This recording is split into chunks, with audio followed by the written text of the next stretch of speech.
राधे राधे दोस्तों। तो दोस्तों, आज हम बात करेंगे भाग्य को लेके। मैं ये जानता हूँ कि कई लोगों की ये समस्या रही है कि वो परिश्रम करते हैं और उस परिश्रम के फलस्वरूप उनको उनका फल नहीं मिलता। तो वो अंत में हमेशा ये कहते हैं कि मेरे तो भाग्य में ही नहीं लिखा था। और कई ऐसे लोग हैं जो बहुत सारी कठिनाई से अपना जीवन व्यतीत कर रहे हैं और वो भी हमेशा यही कहते हुए मिलते हैं कि मेरा तो भाग्य ही खराब है।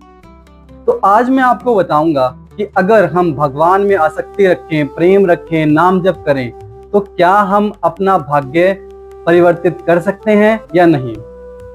आज की कथा जो मैं आपको बताने वाला हूं मित्रों, वो आपने बहुत बार सुनी है और लगभग सभी ने सुनी हुई है, बट उसका दूसरा स्वरूप मैं आपको बताऊंगा आज।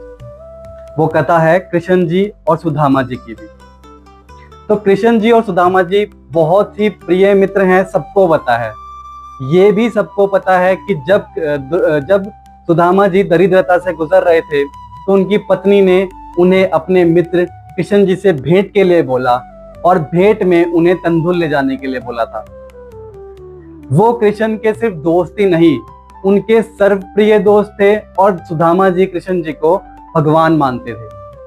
वो कभी उनसे मदद लेना नहीं चाहते थे, बट सिर्फ और सिर्फ अपने पत्नी के कहने पर उन्होंने ये निर्णय लिया कि वो द्वारका जाएंगे और कृष्ण जी से भेंट करेंगे।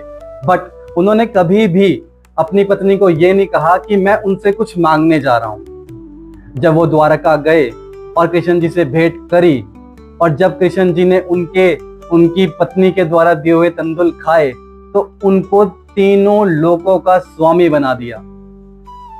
जब वो अपने घर दोबारा गए तो द्वारका जैसी ही सुसज्जित नगरी उनको मिली। ये कैसे हुआ दोस्तों?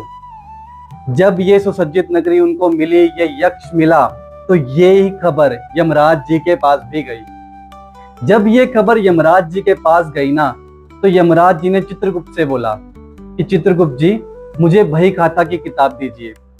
चित्रगुप्त जी हैरान परेशान हो गए कि यमराज, ये क्या हो गया आपको? हे राजा, आप ऐसा क्यों कह रहे हैं? वो कहते, आज के बाद हम इस किताब में कुछ नहीं लिखेंगे, कुछ नहीं करेंगे। ये देख के ना चित्रगुप्त जी चिंतित हो गए और वो यमराज जी से ना सवाल करने लगे कि भगवान ऐसा क्यों?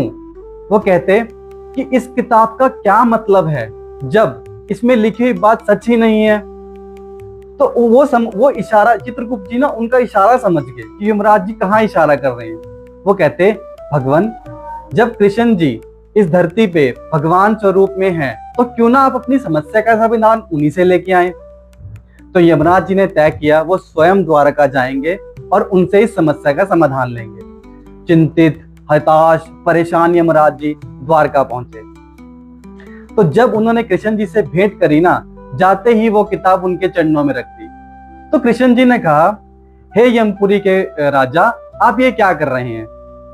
तो यमराज जी ने उनको मुस्कुराते हुए कहा, हे प्रभु, जब इस किताब के अनुसार मेरा दायित्व है इसको पालन करना, ये दायित्व मुझे आप ही ने दिया है, मगर जो इसमें लिखा है अगर वो पूरा ना हो और वो किसी भी वजह से कुछ और हो जाए तो मुझे नहीं लगता कि मुझे इस किताब का पालन करना चाहिए। वो कहते, यमराज जी, आप ऐसा क्यों कह रहे हैं?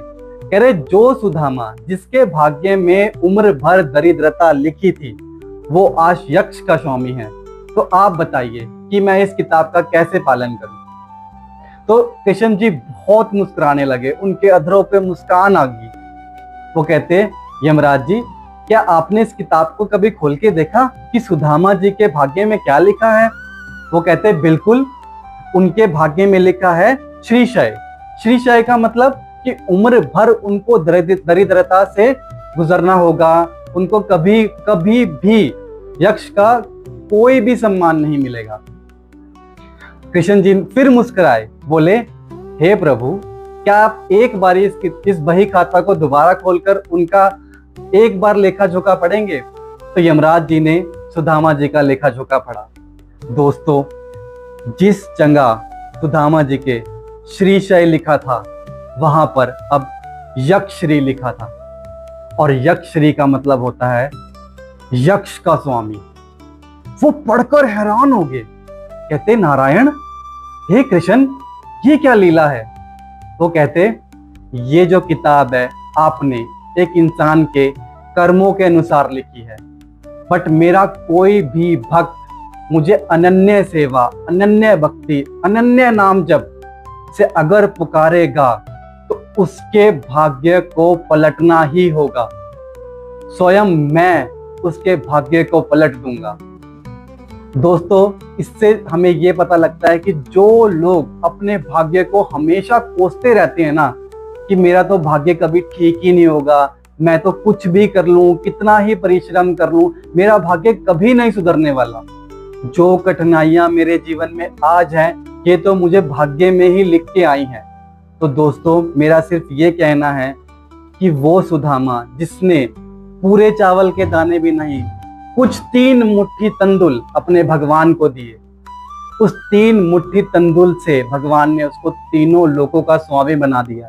तो अगर आपके पास यक्ष नहीं है ना, तो कभी भगवान में प्रेम करके देखिए, कभी नाम जप करके देखिए। आपका धन किसी कंपनी से नहीं, किसी संस्थान से नहीं, स्वयं कुबेर से आएगा, स्वयं कुबेर से। दोस्तों, राधे राधे।